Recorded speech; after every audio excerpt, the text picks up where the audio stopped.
Have we lost sight of the goals tied to eradicating poverty? Well, sustainable development goal number one is to end poverty. We have 17 sustainable development goals. When they were set in 2015, a large part of the UN membership said, number one, end poverty. Because they have poverty in their country. They know that that's the most urgent. When the Millennium Development Goals, which was the preceding set of goals, was promulgated in the year 2000, MDG number one was actually technically cut poverty by half the rate of extreme poverty by the year 2015. So most of the world, and certainly the low-income and lower-middle-income countries that still have extreme poverty, know that this is a big priority. Unfortunately, some of the voices we hear, I don't think Mr. Trump mentioned it yesterday at the United Nations, the U.S. government is weird as it is kind of an open war against the Sustainable Development Goals. It's the strangest thing in the world.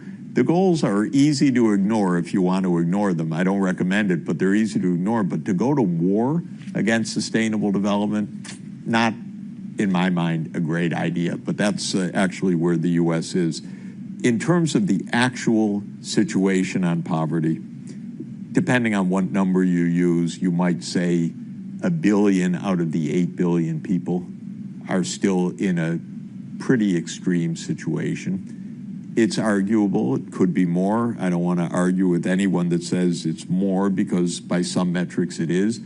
Some say it's actually a little bit less, according to income poverty. But the fact of the matter is, maybe as low as 6 or 7% of the world population and as high as 20% of the world population, depending on what kind of metric one is using, it's too much.